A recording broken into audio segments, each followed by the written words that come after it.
If you're thinking of making a career change, you're in the right place. I'm Yesim Nicholson, and Your Big Career Move is your opportunity to listen to stories from ordinary people who've made extraordinary career changes. I hope you enjoy this conversation, and if you feel inspired to make your own career change, but you're not quite sure where to start, why not buy my book, Ready to Quit Your Job, or join my next career coaching program, both of which you can find at yescareercoaching.com. Today I'm here with Christina Kent, who's very kindly agreed to come and share her story. Thanks so much for being here, all the way from San Francisco. Do you want to go straight into what you were doing before your big career change? Yeah, sure. So before I switched careers, I was doing economics. I studied economics in undergrad and also ended up enjoying it. So I did a PhD, so many years studying economics. And after my PhD, I was kind of trying to figure out how I wanted to apply my training, and I decided to switch into economic policy research. So my PhD was very applied. It was very policy oriented, and so I thought maybe doing kind of policy consulting would be a natural next step. Okay. And is that what you ended up doing then, policy consulting? Yeah, so I tried it for just about a couple years, but already towards the end of my PhD, I was feeling pretty burned out on economics and kind of feeling like it just wasn't the right fit for me. I had an interest in the subject, and it seemed like this great stable career path too, but it just really didn't feel right, and I was feeling this growing urge to get back into painting, which was something that I loved to do when I was younger, when I was in high school. But I just never had thought it was a viable career path.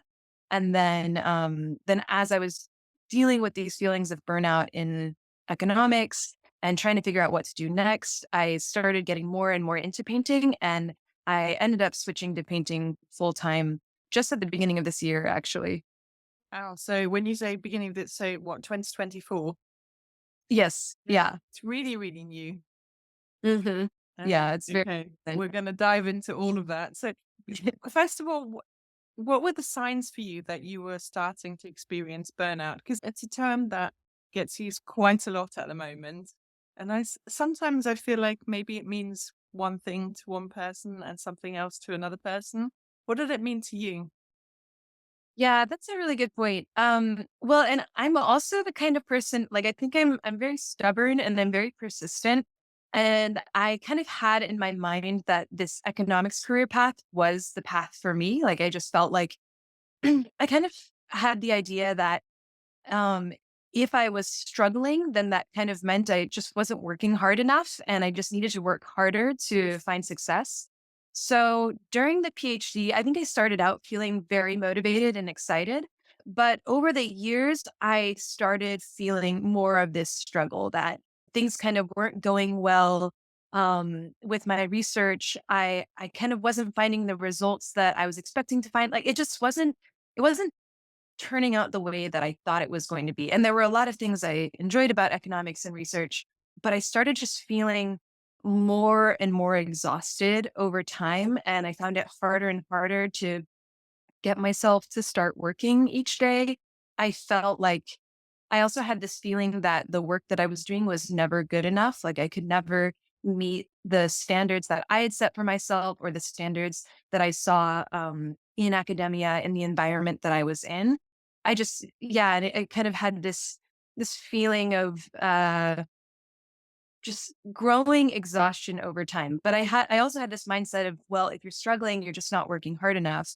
And so my response to that exhaustion was to just push myself even more and try to, I guess, beat the exhaustion by being really efficient and being extra productive and thinking that, okay, eventually I'm going to be able to make this work. And and then I think it was like during the pandemic, once the pandemic started, when I had some time to pause and look at things, and I started to think like, maybe it doesn't have to be this hard, and maybe the sign that I'm struggling so much is not so much that I'm not working hard enough, but that I'm trying to succeed in an environment that's not right for me. Yeah, interesting. And were you sharing your concerns with people around you, family and friends? A little bit, yeah, mostly with my partner, but also I was talking to a therapist. And so I would share with them some of the struggles that I was going through, but I was also keeping a lot of it to myself at the time. Yeah, interesting. Why is that? I think I'm not sure, but I think part of it goes back to this, like the kind of Protestant work ethic and the stubbornness and the feeling that, you know, I was in an environment like I was doing my PhD at Stanford, which is a um, very competitive university, and everyone around me seemed to be doing really well and achieving so much. And so I think I felt like I just needed to put my head down and put the work in and not dwell too much on what I found difficult. Yeah. What's your family what was your family's attitude to you going into, first of all, going into what you did go into and then coming out of it? Yeah. So I think my parents generally have been really supportive of anything that I tried. And I think when I was younger, if I had asked to go to art school, if I wanted to do that, they would have helped to make that happen. Um, they're generally like very supportive, very encouraging. They do put a lot of focus on doing well in school and working hard. I definitely saw that like from my dad, how he worked hard and made a good living to support the family.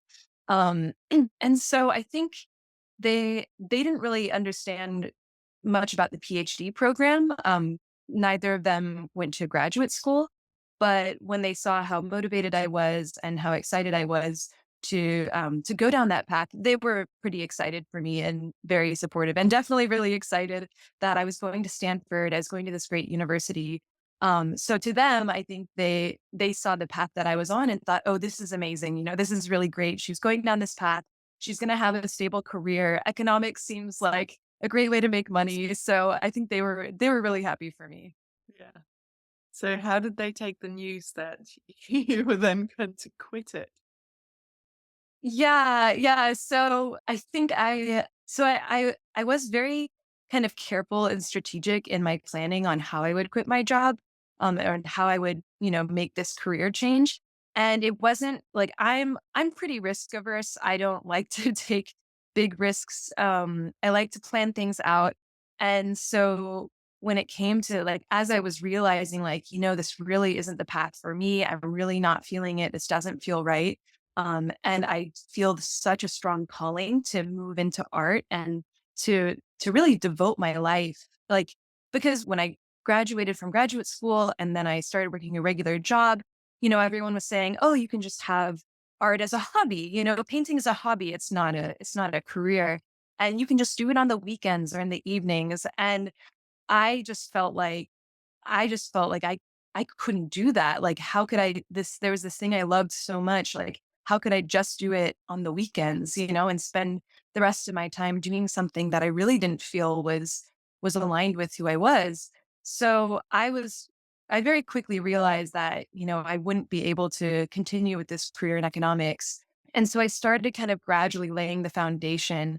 So submitting my artwork to shows, selling my art online, kind of growing my art career on the side while I was doing the economics work for my day job. And so my family could see that. Like they started to see me experiencing more and more success, selling more paintings, getting into more shows, and they saw how I was building this over time. And I think like they know that I think things through and I plan things out. So by the time I told them, like and it wasn't like going from working full time to quitting. I actually switched to 80% hours and then I switched to 50% hours at halftime. So by the time I was like, yeah, I'm going to quit and do this full time, they were like, yeah, we saw that coming. It's not a big surprise. Right. Yeah. So I loved hearing that you were quite strategic about your exit, let's say, because I quite like that approach myself. I like people to be quite thoughtful about how they make their career change.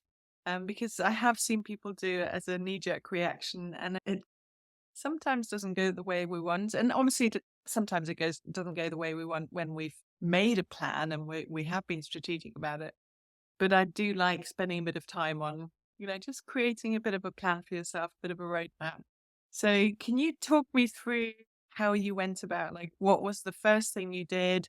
Because you said you hadn't really painted that much. How, like, how did all of that, did you one day just start painting again? And then, yeah, if you could talk us through that process, that would be awesome. Yeah, yeah. So I had done art a lot when I was younger, up until I graduated high school. I did lots of painting. And then during undergrad and graduate school, I really reduced that. So I would do maybe one painting a year or something. It became something that I very rarely did. And then but then during the pandemic, suddenly, a lot of us had a lot more time, and painting is a really great pandemic activity. If you're stuck inside and you're not supposed to talk to anyone, that's kind of what painters do all day. So, so yeah, so during the pandemic, I was deep into these feelings of burnout and had this call to, like, I was starting to feel like, maybe I should get back into painting. Maybe I should reconnect with art. Maybe that is going to help me feel better. And at that point, I was desperate for anything that would help me get out of this kind of dark hole that I was in. So kind of on a whim, I took a painting class to kind of freshen up my skills. And so I started painting again. And like, it was almost like as soon as I picked up the brush, I just felt like this relief, this sense of like, yes, this is what I've been missing. Um, so I started painting again, and I think I basically very quickly started painting every single day. Like, not big involved paintings, but small studies, just kind of getting used to it again. And yeah, and I just fell back in love with it. And so I was really enjoying it and feeling like, oh, this is really amazing. And I was also in a situation with my research where things had kind of paused because of the pandemic. I was supposed to go look for jobs that year and graduate, but my advisor suggested, well, maybe, you should wait another year because the job market, we don't know what's going to happen with COVID. So maybe you should wait another year, continue working on your research. And at the time, I was in a really lucky position where I had funding for my PhD. So I didn't need to teach classes on the side. And my research was actually pretty far along. So I didn't need to be actively working on it. And I was talking with my therapist about how I was feeling really drawn to painting again and how it just made me, feel like it really seemed to help with these feelings of burnout. And she suggested, she was like, well, you have funding for the next few months. Your research is pretty much done. Why don't you just paint for the next few months and see how do you feel? And it was funny because I was kind of telling myself that I couldn't do that, that I needed to keep working on my research. But once she suggested it, I thought, maybe I can do that. Like I can treat this as some time as like a painting sabbatical where I just spend a lot of time investigating this more and seeing if it's something that I really want to devote more time to. So I had a Good few to months know, because there. I'm curious. When your So therapist suggested it and you went, yeah, okay, I could do that. Was it that it just hadn't been a thought, it hadn't been an idea you'd had? Or was it that she gave you permission to do that? Or you felt like you'd been given permission? yeah, I think it's more the latter. I had these feelings of guilt around painting and making art. I always thought of it as something just very personal and kind of selfish in a way, like thinking, oh, if I enjoy doing this so much, it's a selfish thing. It's not like I didn't see how art was helping anybody. I just felt like, oh, this is me doing something for myself, which I felt guilty about. Which I don't know, says a lot about our society or I don't know, but but yeah, I had this guilt around pursuing art. And I think a lot of people have the same feelings as well when there's something that they really enjoy that just feels fun to them. You feel guilty about, spending a lot of time on it. And Where when the does that therapist come from? It's just this weird phenomena, isn't it? That we feel like work should be hard and it should be grueling and we shouldn't really enjoy it. Exactly, exactly. When I was younger, I think I had a strong desire to prove myself. And I would prove myself by doing the hard things. So when I was younger, I was good at both art and also math. But math was kind of the hard thing, and math felt impressive and it felt like a way to prove myself. So I feel like I pushed in that direction, even though art was the thing that came more easily to me. Yeah, fascinating. And I totally interrupted your flow. No, no um, problem. yeah, so you felt like essentially you were given permission by somebody other than yourself to go and pursue this. So then you started doing artwork, which is awesome. And obviously, well, I mean, I'm going to put all your details in the show notes, but please, if you're listening, please go and see Christina's art. It's really fabulous, and I can see Oh, thank you. why you had this desire to make this your full-time thing, because clearly you've got this exceptional talent, and it must be so satisfying to be able to fulfill your potential now in that aspect of your life. So yeah, do you want to tell us about how you started painting, but you've made it into this really successful career now. So it'd be fun if you could talk us through how you managed to do that. Yeah, yeah. So I started painting again, and it started out by just posting my work to Instagram. I was like I said, I was painting pretty much every day, doing kind of small studies. And so each day I would do my painting, I would take a picture of it and I would post it to Instagram. Why were you And doing that? like why was I Why did you posting it? post it on Instagram? Yeah. I guess I didn't really have uh career aspirations at the time. I didn't think I could make it a career, but I always liked sharing my work. Even when I was in high school, I would submit it to competitions and we'd put it in shows.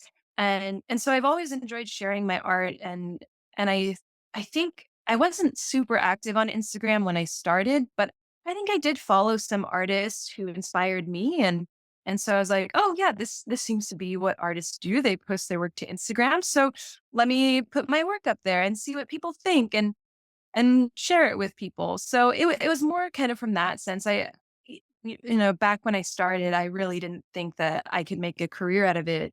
But I did have this desire to share it. Was there an element of almost requiring that validation that you were doing the right thing? I don't know about that because early on, also my Instagram was, I had very few followers. And I guess it was nice to get likes from friends and family. But I do think when I returned to art, I really felt it, it just brought me so much joy, the act of painting, that I think the external validation was a much smaller component, which I will say that's very different from when I was in high school. I think my a big motivation for painting was that external validation and I really cared a lot about what other people thought of my work. But then when I came back to painting a few years ago, I think having gone to Stanford, having gone to an elite university and feeling like I'd done all the right things to get external validation and then it left me feeling really burned out. I think when I returned to painting, I was focused a lot more on these inward feelings. Yeah, interesting. Okay, so you start painting, you're putting it on Instagram, and then what happened? Yeah, so I was just posting to Instagram and gradually more people started following me. People I didn't know started following me. And this was, I think today it's a lot harder for artists to grow on Instagram, but during the pandemic, I think it was a lot easier for people to connect and for your work to get picked up and shown to a lot of people. So I started to grow a small following and I think I've been painting again for maybe a few months and then I thought, well, maybe I should try selling some of these paintings that I made. Let me like see if I could sell some of the work. So I just made a quick post on Instagram. I said, "Hey, you know, I'm going to be selling these 10 paintings. Here are the prices. If you're interested, send me a message." And I was so nervous to put that simple post out because then I felt like, okay, now like this is a test. Like, let's see if I can actually sell any of this.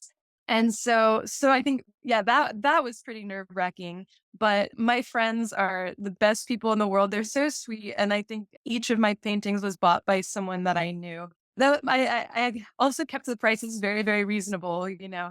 I wanted it to be accessible, and yeah, and my friends and family showed up, they bought my paintings, And it was just such a great feeling. I think I sold all 10 of the paintings that I put up. And that was really validating and really exciting too, because Well, I thought, then you okay, know we're wow. getting a bargain, it's gonna be worth millions one day, so Oh my gosh. So after that first sale, I felt really excited and really motivated and thinking like, maybe I could sell more. well, I know that you've created this incredible YouTube channel now. So how did you make the transition from Instagram to YouTube? Or I mean, obviously you're very active on both, but where did the idea of pulling YouTube into the equation come from? Yeah, so YouTube, well, and so during this time, like as I'm sharing my work on Instagram and I should say after the first sale that I did on Instagram, that inspired me to open up an Etsy shop. So I started selling my work on Etsy too. And so as I'm doing all this stuff, I was looking for inspiration and kind of looking for community because all of my friends were either in economics or in the sciences. And I didn't really know anyone else who was doing art or especially not doing it professionally. And so I think through Instagram, I started finding out about some other artists who had YouTube channels and who were sharing their stories on YouTube.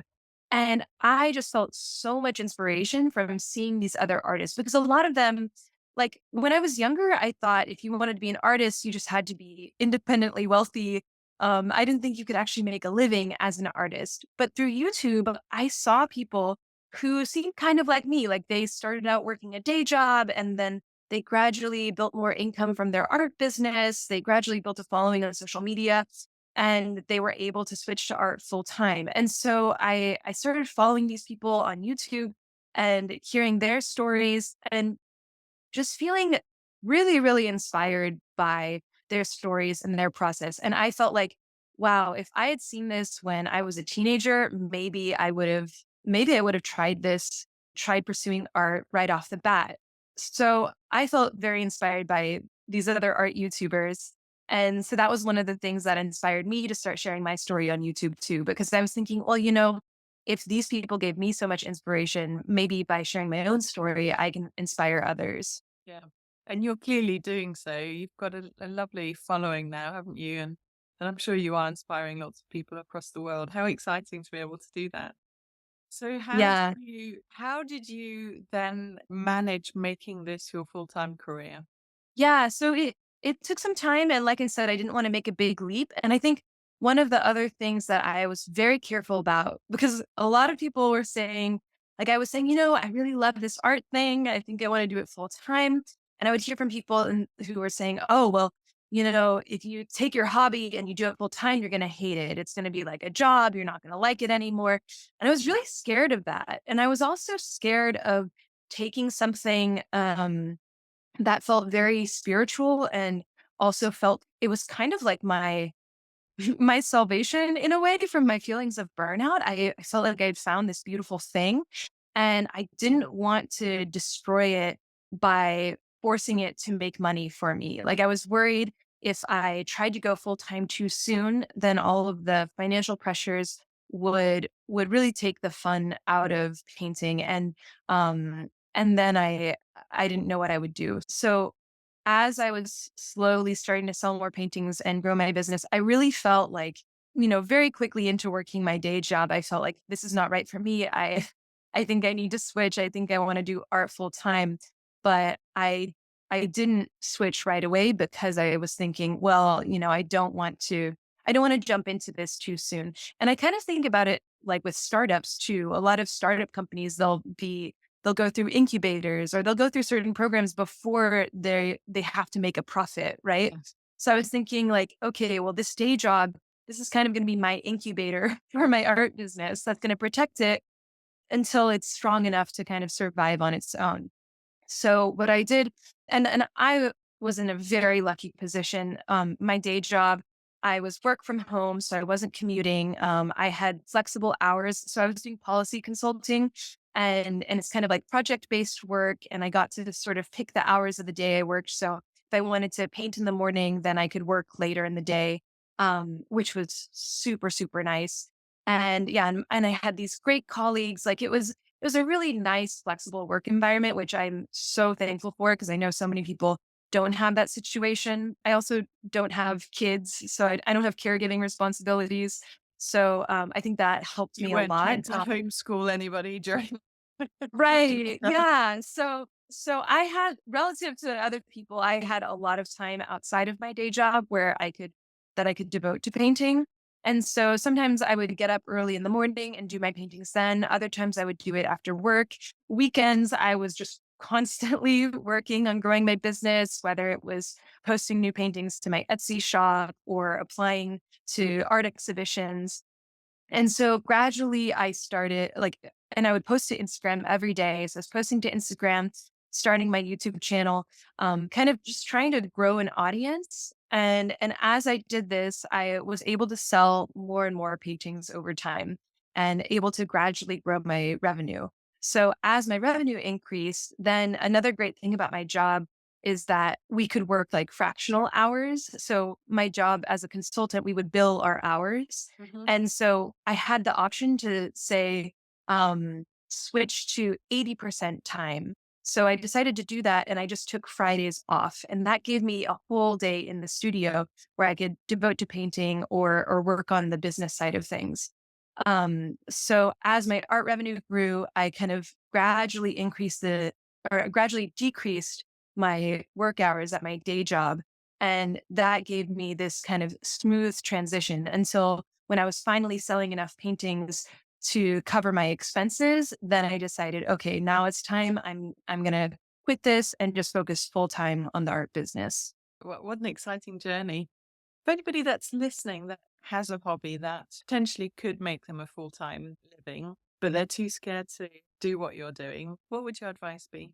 Oh, yeah, I would definitely say I think what I did, um I think it's the way to go. I would hate for someone to have a hobby that they really enjoy and then to realize they really don't like it when they're doing it full time or they're doing it as a job. So I think, yeah, making this gradual transition where I was, you know, gradually starting to paint more and more and figuring out the business side of things in this gradual way.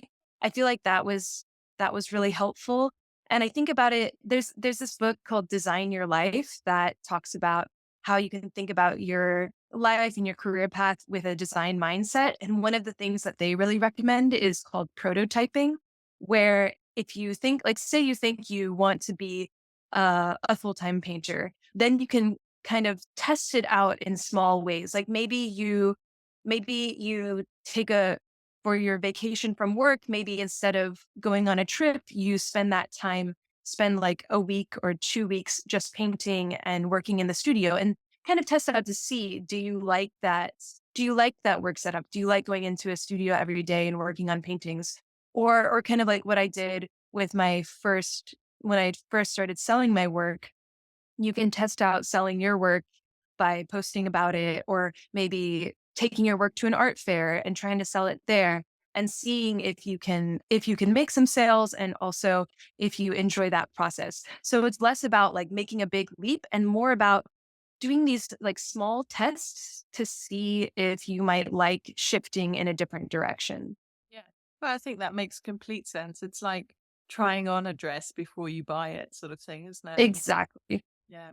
And I mean, you talked earlier about the fact that people were saying to you, "Oh, this is a hobby, and maybe if you do it for a job, you won't enjoy it so much anymore." What do you think the difference is between you, who you clearly still, well, I think you clearly still love it, and somebody that does decide to turn their hobby into a career essentially and not enjoy it? What's the difference? Yeah, I think part of it could be the financial pressure that if you do jump into it too soon, because I kind of knew myself. I was like, well, and San Francisco, I live in San Francisco. It's very high cost of living. I knew that if I jumped in right away, then I might start to make compromises that that would end up taking away the things I liked about painting in the first place. For example, I might try to start painting what I thought would sell rather than what I really wanted to paint myself.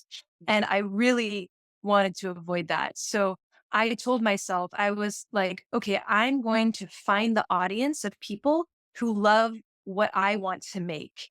And I've built my audience, like all of the people who follow me, they like the paintings that I want to make. And it wasn't that I'm trying to follow trends that I think will sell or that I think are going to get me more followers. Because I know if I do that, then that's kind of my definition of selling out. And I think that would just take away the joy of painting. Interesting. I was having this exact discussion with another artist the other day, Mhm. and he'd recently had an exhibition, and there was a certain type of piece of art that was selling really, really well. And he was like, maybe I should just focus on making those. And he was really having this internal battle. And actually, exactly like you, he decided that actually the joy is creating something new and unique and not just replicating what I know is going to sell. But I can imagine that a lot of artists do have that internal battle of, oh gosh, I need to pay the bills. I know this is going to sell. But gosh, the creative side of me wants to create something really quite different. So I can imagine that must be a constant battle. Exactly. Yes. What's your definition of success? And is it very different to what it was 5 years ago, let's say? Oh, that's a good question. I think it's very hard to say, but I think my definition of success would be to be able to wake up every day being around people that I love and who I'm loved by, and being able to use my skills in a way where I feel inspired, I feel like I'm thriving, and I feel like I'm connected with my creativity. And then hopefully being able to create something that brings a lot of people joy and yeah, just brings joy and happiness to the world. And if I'd asked you 5 years ago, what would your answer have been then? Yeah, I think I think it would be somewhat similar. Maybe, but I thought maybe I could do that with economics. I think I just did not know myself as well back then as I know myself now. So where I thought I could thrive back then, I realized I realized that actually I'm a different person than I thought I was and that I need to be in a different environment. But I think my definition of success would still be kind of in a similar vein. I'll ask you again in 10 years to see if it's changed again. I'm always fascinated how, obviously things change in our lives and our priorities change and our circumstances change. And so I find it quite fascinating how people's definition of success does sort of change and sometimes morph into something completely different over time. So it'll be interesting. I'll find you in 10 years and I'll ask you again. Yeah. Who's who's been part of your support network and what part have they played in getting you to where you are now?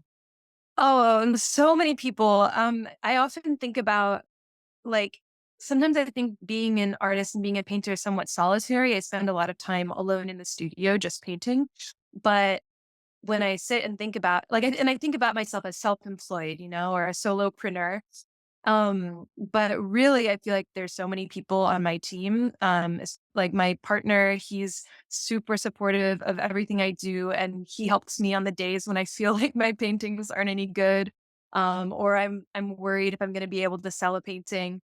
So he's been super supportive and has always believed in me. And both he and my parents, they're like my number one fans. They're the ones who, if they like my artwork, then I'm happy. Their opinions matter the most to me.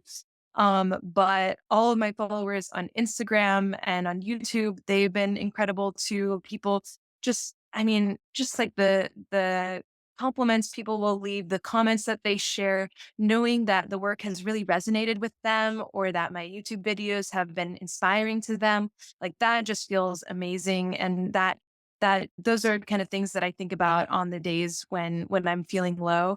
But yeah, there's just been so many people in this process. And I also want to say, like, I mean, it's kind of like podcasts like this were really helpful and influential to me when especially when I was making that transition. I mean, even now I listen to a lot of podcasts about people going through transitions and pursuing creative careers or pursuing kind of their own path. But I have just found it so inspiring to listen to the stories of people who quit a corporate 9 to 5 job, who felt like they really couldn't fit that mold. Cause sometimes I felt really lonely thinking like everyone around me were working these corporate 9 to 5 jobs and they seemed perfectly happy. And I didn't understand it. I didn't get how like I felt like there was something wrong with me. But then by hearing other people's stories of how, yeah, they felt a lot of the feelings that I was feeling and they made the transition and they came out on the other side much happier. That just gave me so much inspiration and encouragement that like, okay, it's not just me. I'm not crazy. Like this, there's a lot of people who feel this way and there's a way, there's a way out. Yeah, definitely. And that's why I'm so grateful that you're sharing your story. Well, I'm so grateful to all my guests for sharing their story because I completely agree with you that I think hearing that somebody else has gone through something similar to you and then being able to make their career into what they dreamt of is really inspiring. Because, if somebody else can do it, maybe then so can I. So, no, thank you Exactly. so much for sharing your story. I really appreciate it. What's the hardest thing about being a full-time artist? Mm, I I think potentially two things I think are kind of tied for first. The first one is rejection. I deal with rejection all the time. I'm always putting myself out there, whether it's applying to shows or competitions, or even just putting up artwork for sale to see if people like it or are interested in it. So I think, yeah, as a full time artist, I face a lot of rejections. I think for every 10 things I apply to, I'll get accepted to one. So I had to get What really sort of things comfortable are with you that. applying to? Oh, like, there's a lot of art competitions, artist residencies, grants for artists, and exhibitions, just ways to get my work out, either to get more publicity for my work or to kind of build up my art resume to help me get shows at galleries, things like that. And then the other thing that I deal with a lot is just feelings of self-doubt. So I feel like when I was working in my corporate career, there were a lot of objective measures of success. And so you could see, like, yeah, did I finish the report? Was the data analysis well done? Like, did I follow all the proper steps? And it was a lot easier to assess whether or not I did a good job. With art, it's just so subjective that there are a lot more feelings of doubt as to, oh, are my paintings any good? Am I really making something that's worthwhile? And I think you really need to have a strong inner compass that where I have this strong feeling of certainty as this is the direction I should be going in because no one's going to tell you whether or not what you're doing is right or wrong. Because with art, there is no objective measure. So that's been something that I've really had to kind of grapple with. And I feel like because of that, for me, it's so important to do meditation or to spend a lot of time just like by myself, kind of thinking like in contemplation. I go on a lot of hikes and go walking just to try to find like, what is my authentic voice and message with my artwork. Yeah, I think that's so true. And I think a lot of us have lost that art of listening to ourselves, listening to who we really are. I work with a lot of people who are in midlife, completely lost who they are. And it's so easily done because we're so busy with the kids and the job and keeping a roof over our heads. And it's very, very easy to just forget what we're all about, what makes us happy. So I'm really glad you found it at this stage in your life. It's very exciting. I'm so excited to see where your career is going to go, where you're going to be in 10 years' time. I really hope that you continue to find joy in the work that you do, that clearly your joy is coming across and your work is so beautiful. And I'm sure you're bringing joy and inspiration to many, many people across the world. So keep doing what you're doing. Oh, thank you so much. Yeah, I I really hope so. appreciate you taking the time out because, well, I mean, you're busy painting and YouTubing and Yeah. Instagram. So thank you so much for taking the time. I'm sure your words of wisdom will be landing with just the right people at just the right time. Yeah, thank you so much for having me on the podcast, and I really hope so. And yeah, and thanks for making this podcast because, like I said, it's hearing other people's stories that was so inspiring for me. So I'm sure that all of your interviews are inspiring tons of people as well. Yeah, I really hope so. Thanks a lot.